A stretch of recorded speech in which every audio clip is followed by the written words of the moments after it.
இதற்கு முன்பாகவே பல தடவை நான் பதிவு செஞ்சிருக்கேன். நம்ம தமிழக வெற்றி கழகத்தில் இருக்க பலரும் ஏதோ விஜய் புதுசா ஒரு படம் நடிக்கிறதாகவும், அந்த படத்துடைய பேரு தான் டிவிக்கே தமிழக வெற்றி கழகம்னு நினைச்சிட்டு நம்ம தமிழ்நாட்டுல பல பைத்தியங்கள் சுத்திட்டு இருக்குது.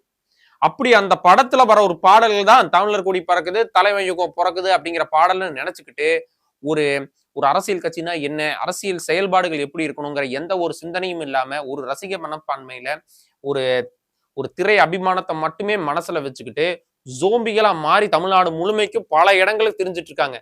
கடைசியில அவங்க போய் கடைசியில ஃபாரின்ல போய் ஏதோ ஒரு யூடியூபர் கால்ல விழுந்து, அங்க போய் டிவிக்கே கட்டி, சீஃப் மினிஸ்டர் ஆஃப் இந்தியான்னு சொல்லி நம்ம பேரையும் கொண்டு போய் அங்க கெடுத்துட்டு வந்திருக்காங்க.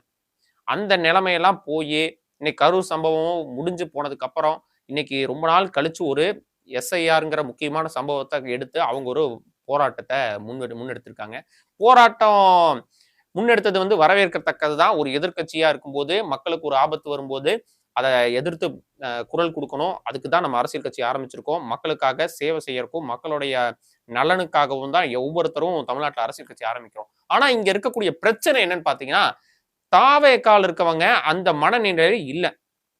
மக்களுக்காக பாடுபடணும். மக்களுடைய சேவைக்காக தான் நம்ம இந்த அரசியல் களத்துக்கு வந்திருக்கோங்கிற எந்த ஒரு அடிப்படை சிந்தனையும் இல்லாம, ஒரு ஒரு போராட்டம், நம்ம ஒரு எஸ்ஐஆர் எதிர்ப்பு போராட்டம் அப்படின்னா, அது எப்படிலாம் நடக்கக்கூடாதோ, அப்படியெல்லாம் நடத்தி காட்டி இருக்கிறது தான் இன்னைக்கு தாவேக்கா ஒரு போராட்டத்துடைய ஒரு வடிவமா இருக்கு.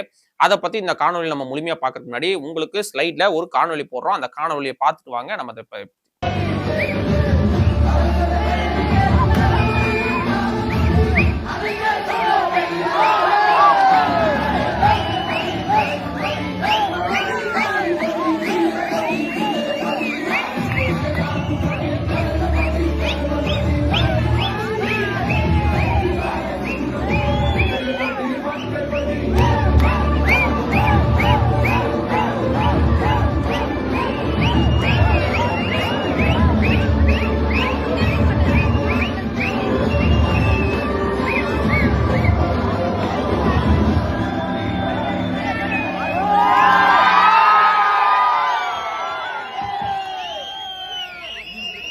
இந்த காணொளி பார்த்த உடனே ஏதோ ஒரு சினிமா தியேட்டர் வாசல்ல நின்னு அவங்களை கொண்டாடிட்டு இருக்காங்க. இதுல என்ன தப்பு அப்படின்னு சொல்லி நீங்க நினைக்கலாம். ஆனா உண்மை அது கிடையாது. இவங்க ஒரு போராட்ட களத்துல நின்னுட்டு இருக்காங்க.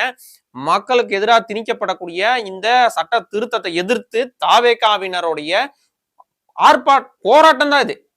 அவங்க அத்தனை துண்டு ஒரு கட்சியோட துண்டு எவ்வளவு ஒரு சென்டிமெண்டான விஷயம். அதை